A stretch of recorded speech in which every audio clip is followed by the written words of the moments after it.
everyone. I'm your host, Dipti Pandit. Welcome to another episode of the Sales Leadership Lab.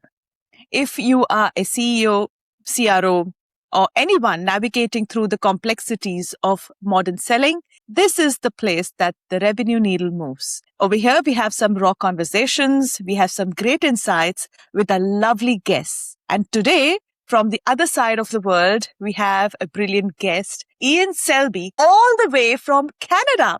Well, Ian has a sales CV most people would frame and put it on the wall. Ian Selbie was Apple's #1 salesperson in the world in 1990, selling into major accounts back when Apple was anything but a sure thing. Since then, he's trained more than 17,000 sellers across the globe, written a small library on what actually drives sales performance, and built his own pipeline tool because he got tired of watching good salespeople glued to a keyboard.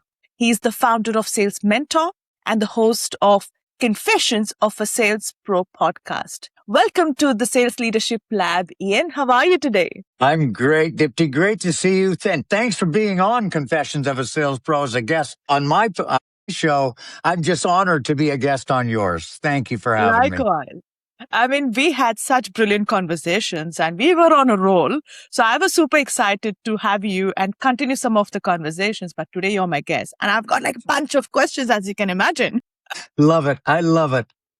How's your day been? Tell us about your day. Oh, you're way ahead of us. You're like, I think 17 hours ahead of us in Melbourne, and I'm in Vancouver. And I had a lovely morning, a good walk. I had a couple of Zoom calls with clients. I onboarded a new SalesLink affiliate partner.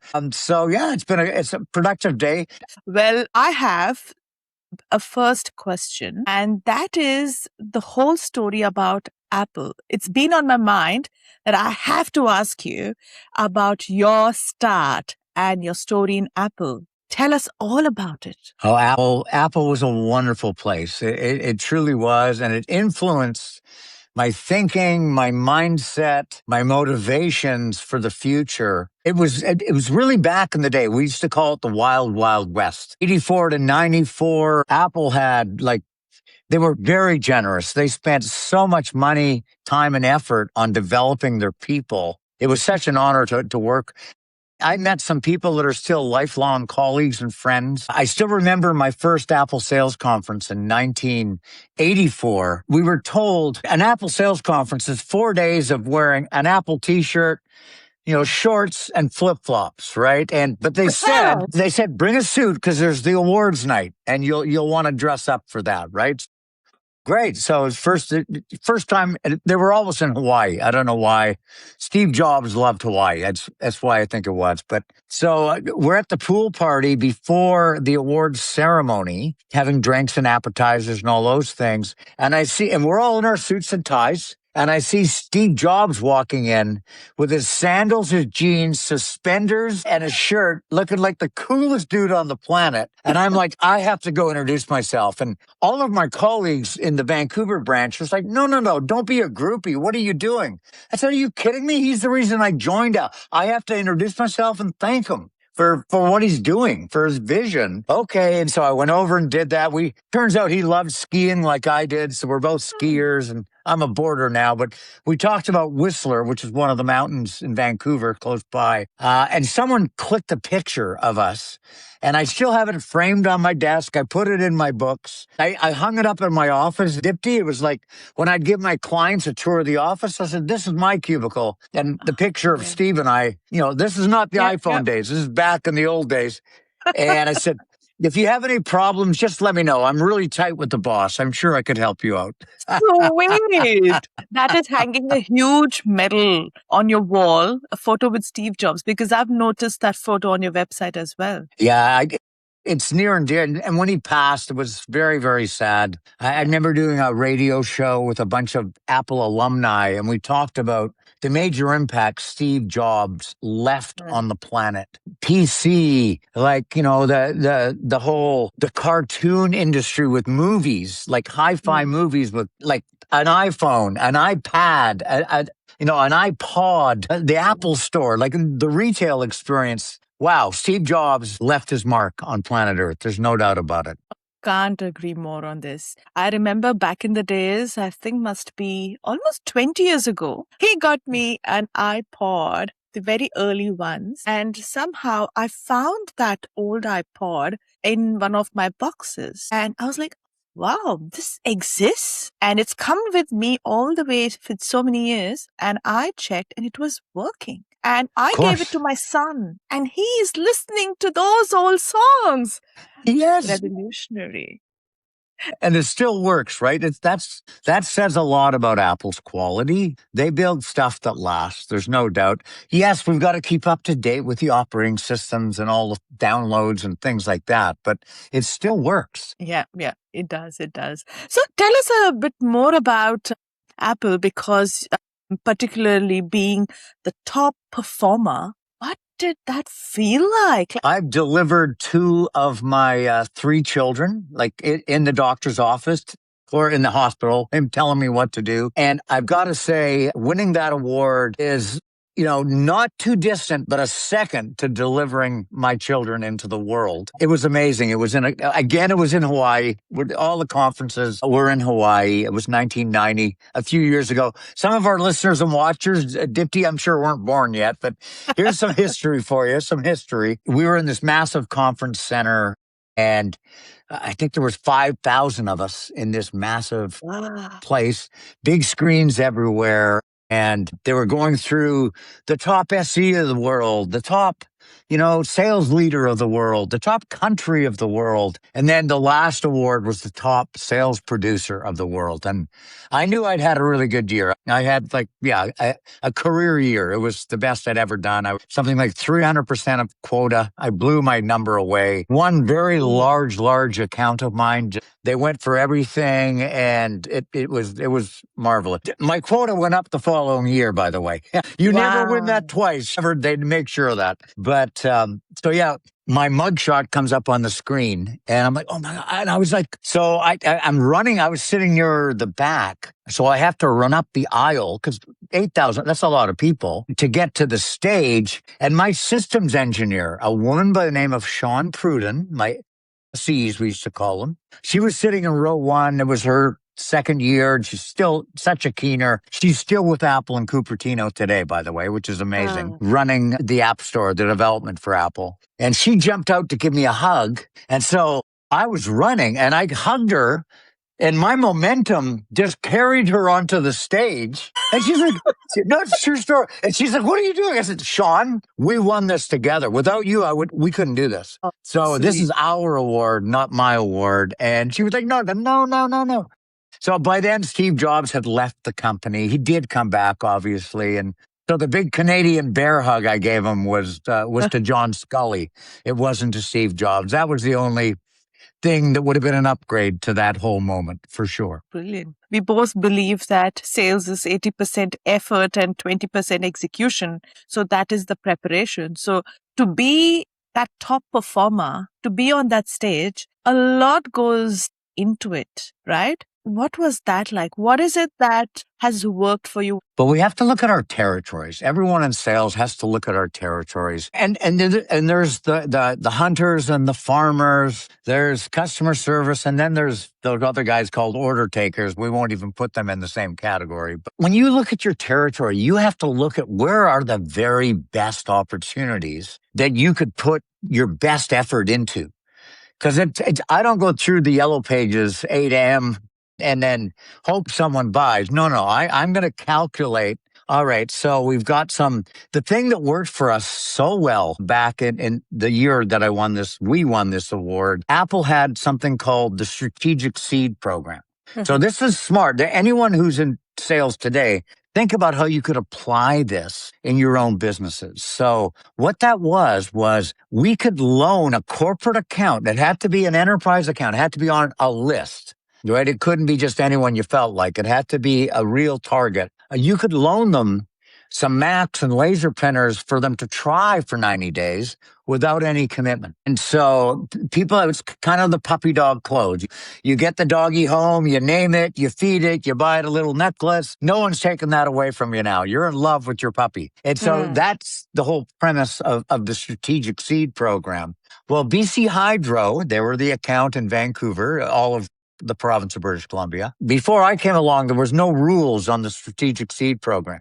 So I put $250,000 worth of Apple products in for a seed. After I did that, they said, well, now the max you can do is 20,000. I begged for forgiveness. I didn't ask for permission, and they bought it all. Right? They bought it all. And they, in fact, they did 500,000 that year. So my boss has upped my quota to 650,000 for that account for the following year, because quotas aren't gravity. They're anti-gravity. They never come down. They only go up. We all know that. Well, the following year, they did $3.4 million. And that was the year I got on stage with Sean Pruden, my awesome systems engineer, and gave John Scully the bear hug. So I think part of the wisdom there was analyzing your territory, figuring out what your very best opportunities are to go big, to go large, and then figure out what their real pain is, what are their needs, and how could you help them reduce the risk to getting started with that? Because once that happens, now you've turned that rusty tap on, and a rusty tap turned on stays rusty on. And they bought for 5 years. They bought millions of dollars every year. It stayed on. It was a lovely account. Wow, what a great story. I mean, you've challenged yourself to the next level, and you've accepted the challenge that your bosses have given you. Well, you have to. In sales leadership, they have to take the quota for the whole team. As you know, Dipti, you've been there, and you have to distribute it across the team. And sales leadership typically overextends the targets, so they've got a little of insurance. Might be 20, might even be 30%. That, so they'll make target as a group, even if some people don't, and that's very common in sales leadership. So tell us a bit about what has actually inspired you to take sales as your profession. That's a great question. I think I have to go back to my mom and dad for that.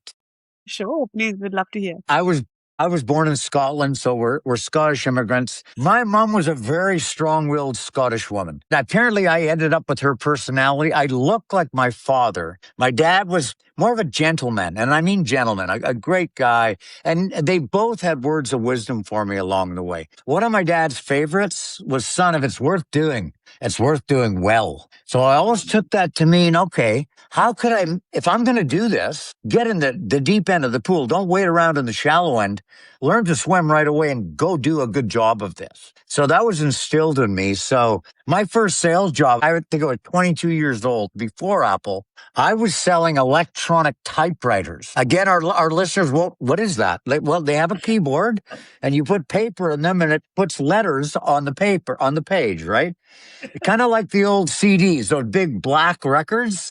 That goes back to how old, that's what all the gray hair is, Dipti. But I was selling business to business, electronic typewriters, door to door in a geographic territory for Olivetti in Vancouver. That's where I cut my teeth in sales. And I did okay at it. I did okay at it. But I realized then, this is what I should be doing. I love helping people. And selling, you get to do that every day. And then I got into Apple. Then I got into sales leadership, and it became a different thing. Selling and sales leadership, as we talked about before, don't have too much in common. I would say parenting and sales leadership have more akin than selling and sales leadership. Now your customer, the way I look at that in sales leadership, my customer is my sales people. I want to coach and help them to reach their potential. And it was shortly after that I started my business. But I love what I've been doing it. I've been in sales, Dipti, for over 40 years. I've had my own business for 30 now. You mentioned how many I've trained, a few people around the world.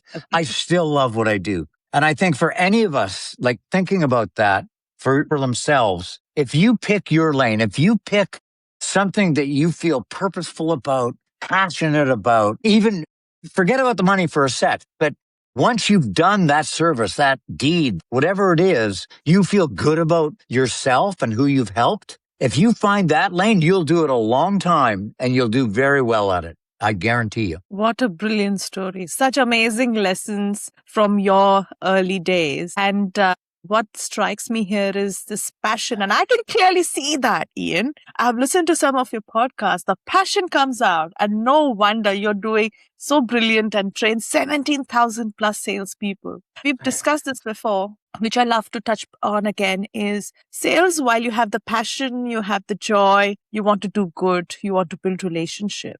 It's also a matter of skills, right? Like, how do you really go find customers? So can you just tell me a little more about what helped you build those skills? Dipti, wonderful question. Any of our watchers, listeners who are thinking about this for themselves, I was blessed to have in my early days, it started at Apple or at Olivetti and then at Apple as well. I had a couple of wonderful mentors. They were older gentlemen who'd been at it for a while, and they were, if you will, showing me the ropes. But Ian, try this, say that, ask these questions, listen with 2 ears and 1 mouth. They gave me these wonderful little tidbits, these coaching moments that stuck to me for life. In fact, they were the reason that I got into my business 30 years ago. Is because mentorship is such a wonderful gift. I know, Dipti, you do that for many people yourself. So the feeling you get from helping people, because helping people, they can't unlearn what they've learned. It sticks to them. And it's moments like that. I could be in an airport. I could be in Chicago or Dallas or Toronto, and someone's at the gate and they walk up, Ian, you remember me? I don't remember all 17,000 by name. Yeah, oh yeah, you were teaching in Miami, you were teaching in England. Shake their hands and thank you. I'm still using what you taught me. I just wanted to come over and say hello. So Dipti, it's for moments like that. For me, that's beyond money. I've helped someone with their game and it's still helping them. So that was the reason I started, and I still get to do it. I feel blessed. I truly do. I can see all the joy. Anyone who's watching Ian and his expression, you will feel it, not just see it. Thank you.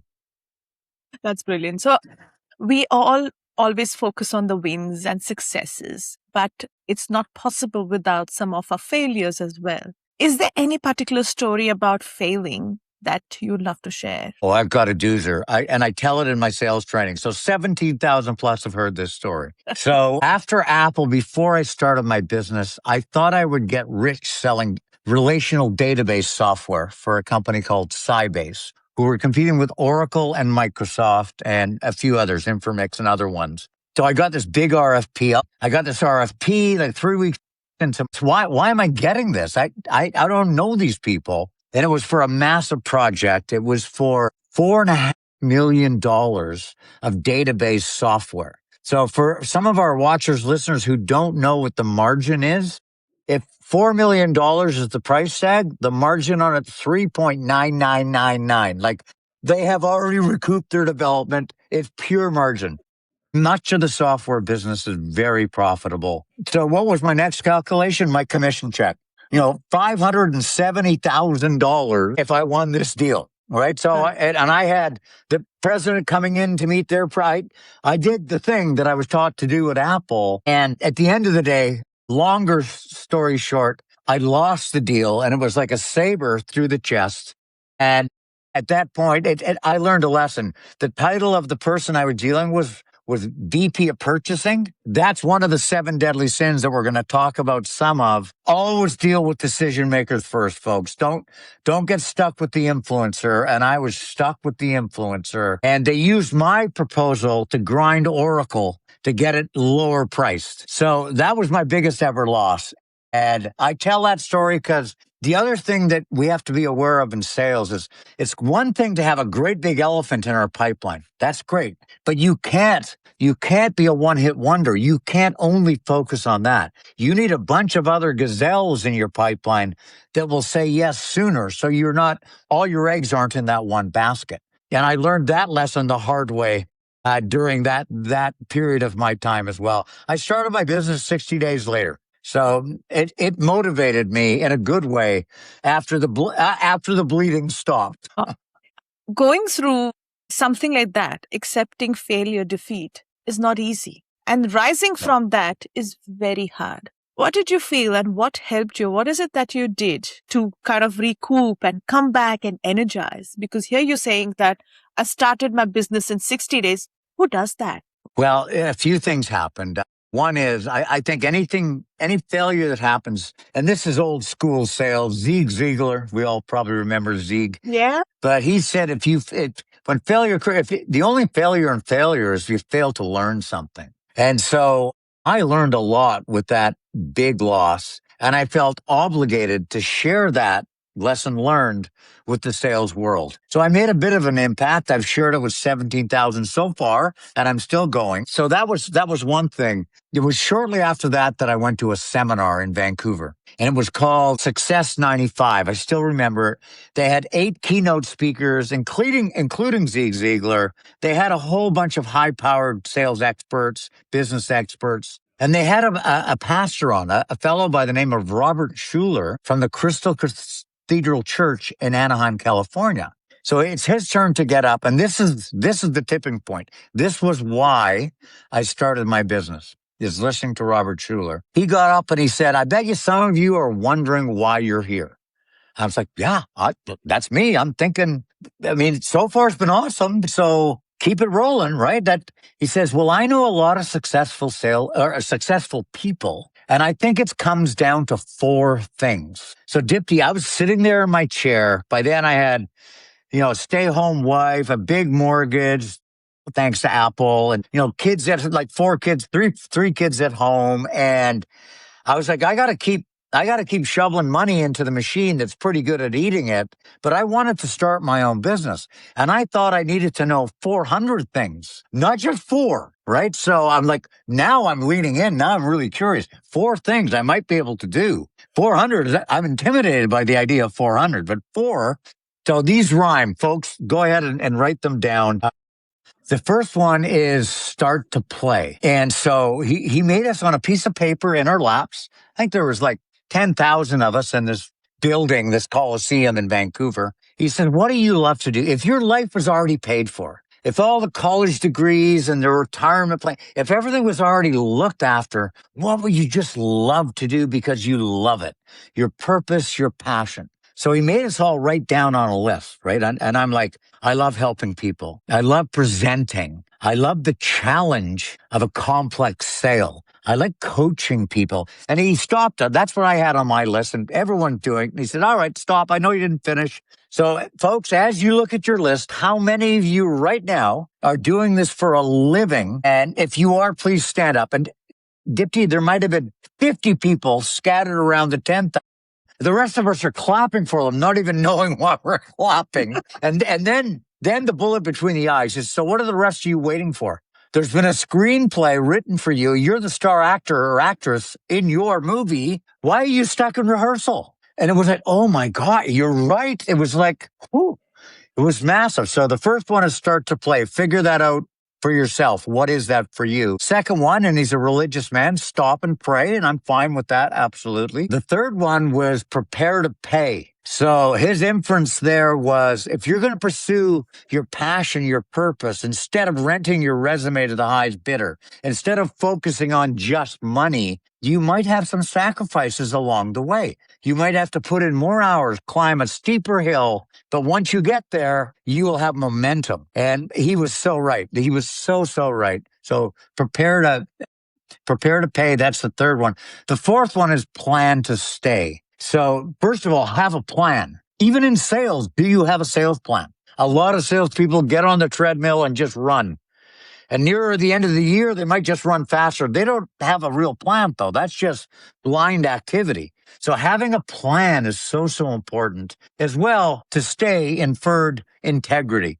Have integrity with all your relationships, your customers, your prospects, your teammates, your colleagues, your clients, your salespeople, your suppliers, your vendors. Like, you've got to have integrity, and that's what will make you last. So the next day I resigned and started the business. And then I wrote my 2-day sales training program and started to roll it out. Then added coaching, and then added assessment. I added after I got going, but I just had to get going because I was so inspired. I am so inspired by the story that I literally have goosebumps. Oh, And while you were sharing this visually, mentally, I was there. And you know what I feel, Ian? I feel like going back to my younger days. finds us a session again and go in and enroll. If someone could take me back to that history and probably get a seat right next to you, would have been so inspiring. No, Dipti, so I would tell you this out of pure experience. It's never too late to pick a passion, pick a lane, and stay inspired with it. Because when you help people, the reward you get beyond the money, like the money is sure, we all need it to survive and, do what we need to do. But the inspiration that it gives you to help people, you're doing it yourself, my friend. So like, congratulations to you. You're doing it yourself. You don't have to go back in time. You can stay right here, right now. You're in your lane. I'm so glad we're having this conversation because I'm inspired. This conversation is going to stay with me for life because every time I need that bit of inspiration, I have to go back and listen to you, Ian. You are such an amazing inspiration. I'm so glad all listeners of this podcast are going to resonate because your storytelling is so brilliant that it just takes us to that world where I'm visualizing. It's so surreal. Oh, that's wonderful. Thank you. I do feel blessed. I've had some great mentors. I've had some great moments, kind of turning points or tipping points that sent me in the direction. And I just feel so lucky that I picked what I picked when I did. Because 30 years later, Dipti, I love what I do. I don't travel as much as I used to. I have 3 kids and 3 grandkids that all live close by. And I like to be a big part of their lives as well. But I love 3 or 4 engagements a year so I can sink my teeth in and help get someone to the next level. And that's what charges my batteries. Brilliant. So we're talking about such a massive amount of experience that sits with this amazing, brilliant person right in front of me. So can you just tell us a little about what have you seen in sales today? What shifts, changes in customer behaviors that you've seen today? There's been many, and they continue to happen. They're like waves coming in from the ocean. Right. And we normalize them. We figure them out. We surf them. But at first it can be like a wave in our face and how do we deal with this? And so once you get used to change, just know it's going to keep coming. And sometimes the early adopter wins. Before, I remember making sales calls at Apple and I had a cell phone in my car and it was on a hard cable. And I remember being at an intersection and I was turning, but I wrapped myself in the cable and so adapting technology is something we all have to get used to. And then there was the internet. The internet came along and man, that was a great tool for us in sales. It was also a great tool for buyers and purchasing as well. So there's always 2 sides of the desk to think about. Things like LinkedIn and social media posting. Those are great ways. They don't replace selling. But what has happened, and I think COVID drew a nail into this as well, is somewhere along the way, some salespeople got really lazy. They thought technology would do it all for them, that they took their eyes off the wheel of the relationship. And that's what it is and always will be about, is a trusted relationship with clients that could last a lifetime. So it's not about emailing. It's not about, sure, there's nothing wrong with checking in with phone calls or texts. It's not about just doing a bunch of social posts and waiting for someone to call you to buy something. That's not what professional selling is. It still needs relationships. So and the AI is the same thing. It can be a useful tool for sales, but you can't let it take the lead. We've all received emails from people we might even know. And you read it and go, that's not at all how she speaks. That is not her. That's a robot talking. And right away it disengages me. I'm like, if I'd rather have a short and sweet human message than this run-on paragraph of blah, blah, blah, blah, blah, written by a robot, by Chat and Claude and all the ones that are out there. So sales, it can play a role for us. It can help us reduce time. But just like in the CRM world, you gotta be careful how much time you allow it to take up, because all we have is 8 hours a day, some of us 9 or 10, and 5 days a week. That's when the customers are available. We have to use that time wisely. We can't get stuck behind a keyboard, whether it's AI or CRM. We have to be cautious about how we invest our time for the right return. Great insights. And absolutely, it's about the human approach, whether you have technology or AI. We cannot forget that. Agree. Absolutely. All the AI providers who are now worth billions of dollars market cap wise, they'd love us all to be playing with their toys all day long. But what suffers? Our pipeline, our clients, our loyalty, our retention. If all we're doing is typing away at a keyboard, get out and see your customers. That's what they want. They want a relationship as well. It's one thing once you've got them all going, you've got the relationship, the trust in place, and now they just want to order more. Now technology can help them with that. They can track where their order is, and you don't have to go there as often, perhaps, because you made that investment already to get it started. Great insights. I think COVID has had a lot of contribution in shifting a lot of those meetings online, had enough of digital influence, and we really want human approach, and that makes it different. I absolutely agree. So you mentioned about CRM. I'm very keen on picking your brains on, as a sales leader, as a manager, someone who's responsible to drive sales performance for your organization, and you have a team reporting into you. What are the few things that you would tell us that would help a leader to manage the CRM well? One thing that stands out is, Dipti, we've got these pipelines which are so big. We see a lot of busyness, but nothing's moving. So over to you, Ian. Tell us about it. And it's a huge topic. And you know, how many billions of salespeople could there be on the planet? And I'm not saying all billion, but there's probably half of them that have been told they must use a CRM of some flavor. And so they invest a bunch of time, and some of that training could be a week to learn how to use a tool. And now it's going to take a lot of time to keep that up to date. And you're right. It ends up being a bit of a list, Dipti. It's like, just get the deals into the pipeline. And that by itself on traditional CRMs takes a ton of time. Again, that's them handcuffed to the keyboard instead of out in the field where they should be. I've never been interviewed as a sales job. No one's never asked me and said, how many words a minute can you type? No, that shouldn't be a sales skill, right? It should be, how good are your relationships? Tell me a success story where you converted a client based on the situation. That's what selling is. It's influence, it's relationships, it's loyalty. It's not typing. I've been coaching many, many salespeople for many, many years. After the training, I coach them, make sure they get the performance they're looking for. And when you coach people, you know this yourself, they eventually open the kimono. They tell you what's really going on. So I had so many people I was coaching who were on various traditional CRMs. I don't have to name names. People can do their own math. I said, do you realize how much time it takes me every week to keep my pipeline in CRM up to date? And I'd be like, well, it's more than a day, sometimes 2 days a week.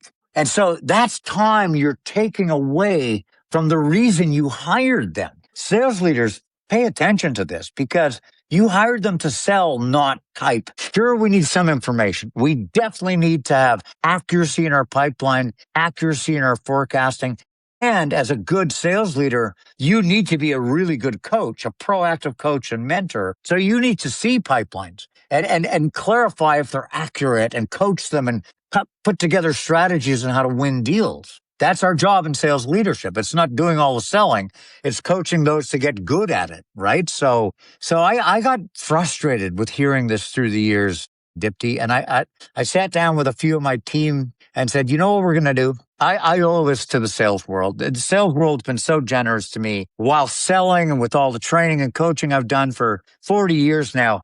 I need to leave the sales world a gift, something I think they've been wishing for Christmas. And I want to put it under their tree, and I want to call it Sales Look. And so what it is, it's pipeline management software. We get put in the CRM category. That was never really, if anything, all the CRMs are a different version of cola. We're Sprite, we're 7-Up, we're the uncola of CRM. We're like, keep it simple. I can enter a deal in Sales Look, Dipti, in 10 seconds. It can take up to 10 minutes in other traditional CRMs to get. I can advance a deal in Sales Look by looking at the visual dashboard of the pipeline and drag and drop from one part of the sales process to the next. If I'm a sales leader, I can drill in and look at all my team's pipelines, and I can coach them right within the app itself. I guess there was 2 design principles, Dipti, when it came to Sales Look. One was freedom, the other was focus. So freedom, to give them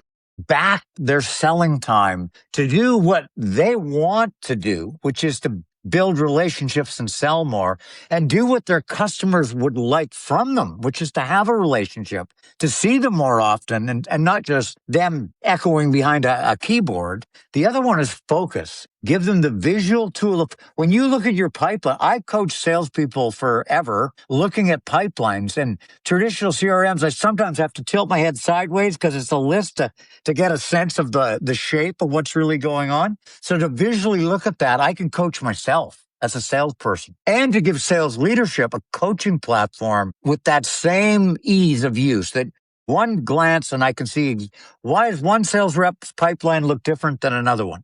So I'm going to coach rep A with a different than I would rep B. So it gives you that instant response. And the feedback we've had with the rollouts we've had globally are great. No one has stopped using it. They just keep adding users. So that means it's working. In terms of empirical evidence and the feedback, subjectively that we get. Do you know what, Ian? Instead of having to type for a day and a half, a month, a week, you gave me an extra day plus a week to sell, an extra week, a month, an extra quarter a year to go sell. No wonder I'm blowing my numbers away. Thank you. And to me, that thank you is like why I'm doing this. That's my biggest inspiration. Amazing. No, some great piece of advice for the leaders, particularly because they are the ones who need that help. You've written so many amazing books on sales.